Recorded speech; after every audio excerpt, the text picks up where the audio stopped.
আন্তর্জাতিক রাজনীতিতে ফের উত্তেজনার পারদ চড়ছে। মধ্যপ্রাচ্যে আমেরিকা, ইসরায়েল এবং ইরানের মধ্যে চলতে থাকা টানাপোড়েনের মাঝে পড়ে বিশ্ব অর্থনীতি টলমল করছে। এই সমস্ত দেশগুলো লাগাতার যেভাবে একে অপরকে লক্ষ্য করে হামলা চালাচ্ছে, তাতে করে সমস্যা দিন দিন আরো ভয়াবহ আকার নিচ্ছে। ইউএসএ ইরান যুদ্ধ কতদিন চলবে? আজ তাক বাংলায় সরাসরি জানালেন ভারতে নিযুক্ত আমেরিকান রাষ্ট্রদূত সার্জিও গোর।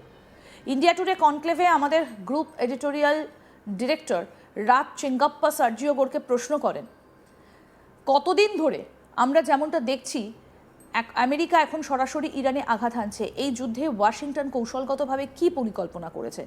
আর বড় প্রশ্ন, যুদ্ধ কতদিন স্থায়ী হবে বলে আপনার মনে হয়? এই প্রশ্নের উত্তরে সার্জিও গোর বলেন, রাষ্ট্রপতি স্পষ্ট করে বলেছেন আমরা কোনো নিউক্লিয়ার ইরানকে সহ্য করতে পারবো না। এই মন্তব্যের মধ্যে দিয়ে তিনি শুধুমাত্র নিরাপত্তা সংক্রান্ত উদ্বেগই প্রকাশ করেননি, বরং সমগ্র অঞ্চলের স্থিতিশীলতার দিকেও ইঙ্গিত করেছেন। রাষ্ট্রপতি আরও স্পষ্ট করেছেন, ইরান যদি পারমাণবিক ক্ষমতা অর্জন করে তাহলে পুরো বিশ্বকে তার মোকাবিলা করতে হবে। কিন্তু আমরা যা দেখেছি তা অত্যন্ত উদ্বেগজনক। যখনই যুদ্ধের কোনো পরিস্থিতি তৈরি হয়, ইরান প্রথম দিনই তাদের সব প্রতিবেশী দেশকে আঘাত করেছে, উত্তর, দক্ষিণ, পূর্ব, পশ্চিম সব দিকে। বিশেষজ্ঞরা বলছেন গালফ অঞ্চলের কেউই এই হামলা থেকে বাদ পড়েনি, যা নিঃসন্দেহে অত্যন্ত বিপজ্জনক পরিস্থিতি তৈরি করেছে। এখানেই থেমে থাকেনি ইরান। সম্প্রতি তারা আজারবাইজান এবং তুরস্ককেও লক্ষ্যবস্তু করেছে। বিশেষ বিশ্লেষকরা মনে করছেন এই ধরনের কর্মকাণ্ড নির্দেশ করে যে ইরান সম্পূর্ণভাবে স্থিতিশীল নয়। আর যদি কল্পনা করা যায় ইরানের কাছে যদি পারমাণবিক অস্ত্র থাকে, তাহলে পরিস্থিতি কতটা ভয়ঙ্কর হয়ে উঠতে পারে তা বর্ণনা করার মতো নয়। রাষ্ট্রপতি এখানে শুধু নির্দিষ্ট অঞ্চলের নয়, সমগ্র বিশ্বের স্থিতিশীলতা নিশ্চিত করার দিকেই মনোনিবেশ করছেন। তিনি স্পষ্টভাবে জানিয়েছেন যে তার লক্ষ্য হলো গোটা এমন একটা পরিবেশ তৈরি করা যেখানে কোনো দেশ হুমকির মধ্যে পড়বে না। যে সমস্ত দেশ শান্তিপূর্ণভাবে এবং আন্তর্জাতিক নিয়মকানুন মেনে চলতে চায় তারা নিরাপদ থাকবে। আপনারা জানতে চাইতেই পারেন যে এই ধরনের সংঘাত কতদিন চলতে পারে, তবে রাষ্ট্রপতি এ বিষয়ে সরাসরি মন্তব্য করতে চাননি। তিনি উল্লেখ করেছেন যুদ্ধ পরিকল্পনা এবং স্ট্র্যাটেজি সরাসরি এখানে অর্থাৎ দিল্লিতে তৈরি হচ্ছে না। এ ধরনের সিদ্ধান্ত মূলত পেন্টাগনের পর্যবেক্ষণে তৈরি হয় এবং বাস্তবায়িত হয়। তাই যুদ্ধকাল বা সংঘাতের সময়সীমা নিয়ে অনুমান করা এখনই সম্ভব নয়। ইন্ডিয়া টুডে কনক্লেভে সার্জিও গোর কি বলেছেন, আসুন শোনাই। The United States is now directly striking Iran, as we've seen in the last few days. What is the strategic endgame that Washington is pursuing in this conflict? And the big question, how long do you think the war will last? Both great questions. I will say those are great questions for a Secretary of War, which I'm not. The one thing I'll share is, look, the President's been very clear, we cannot have a nuclear Iran. And what you've seen now is on day one, after the United States got involved in this conflict, the first thing Iran did is strike every one of their neighbors, left, right, up and down. And so there was not one person in the Gulf that has avoided this reckless and very dangerous and deadly behavior, but they've expanded beyond that. They're hitting Azerbaijan, they're hitting Turkey. That's not somebody who's stable. Now imagine if that individual had a nuclear bomb. And so I think what the President is doing is bringing stability not just there, but to the whole region and frankly to the whole world. Look, the President's been clear on what he wants to achieve. In terms of answering your question on how long this is, those plans are not happening here in Delhi. So Okay. I'll defer you to the Pentagon on that. The United States is now directly striking Iran, as we've seen in the last few days. What is the strategic endgame that Washington is pursuing in this conflict? And the big question, how long do you think the war will last? Both great questions. I will say those are great questions for a Secretary of War, which I'm not. The one thing I'll share is, look, the President's been very clear, we cannot have a nuclear Iran. And what you've seen now is on day... তবে সম্প্রতি white হাউসের বাইরে সাংবাদিকদের সঙ্গে কথা বলতে গিয়ে Trump বলেন, ইতিহাসে প্রায় কোনো দেশকে এত কঠিনভাবে আঘাত করা হয়নি যতটা আঘাত আমেরিকা ইরানকে করেছে। তবে তিনি এও বলেছেন, হোয়াইট হাউসের সামনে দাঁড়িয়ে, ইতিহাসে খুব কম দেশে এমন আঘাত পেয়েছে যেমনটা আমরা ইরানকে করেছি, কিন্তু আমরা যুদ্ধ এখনো শেষ করিনি। কি বলেছেন ট্রাম্প, শুনবো।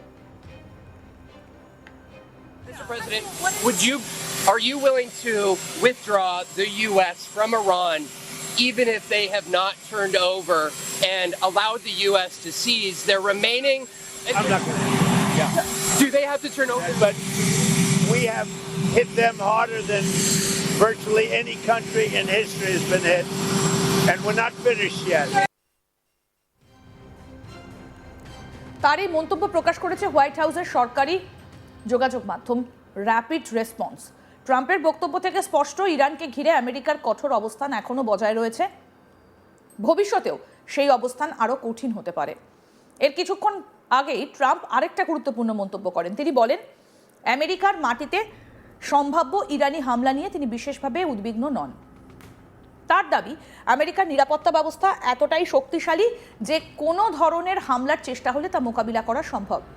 একই সঙ্গে তিনি আন্তর্জাতিক তেল সংস্থাগুলিকে আহ্বান জানিয়েছেন হরমুজ প্রণালী ব্যবহার চালিয়ে যেতে। ট্রাম্পের মতে বিশ্বের অন্যতম গুরুত্বপূর্ণ সামুদ্রিক বাণিজ্য পথ বন্ধ হয়ে গেলে আন্তর্জাতিক তেল বাজারে বড় ধরনের প্রভাব পড়তে পারে।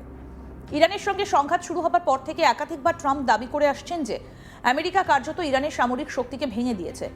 তার বক্তব্য অনুযায়ী ইরানের নৌবাহিনী এবং স্থলবাহিনী ব্যাপকভাবে ক্ষতিগ্রস্ত হয়েছে। এমনকি তিনি এও দাবি করেছেন ইরানের সামরিক শক্তি প্রায় শেষ হয়ে গেছে। যদিও এই দাবির সত্যতা নিয়ে আন্তর্জাতিক মহলে নানা প্রশ্ন উঠেছে। ইরানের শাসন ব্যবস্থাকে লক্ষ্য করেও কড়া মন্তব্য করেছেন ট্রাম্প। তিনি বলেন, গত 47 বছর ধরে ইরানের সরকার যে ধরনের কর্মকাণ্ড চালিয়েছে তার ফলে শুধু পশ্চিম এশিয়া নয়, বিশ্বের বিভিন্ন অংশে অস্থিরতা তৈরি হয়েছে। ট্রাম্পের দাবি, সেই কর্মকাণ্ডেরই মূল্য এখন তেহরানকে দিতে হচ্ছে। তার কথায়, দীর্ঘদিন ধরে তারা বিশ্বের ক্ষতি করেছে, এখন সেই ক্ষতির ফল ভোগ করার সময় এসেছে।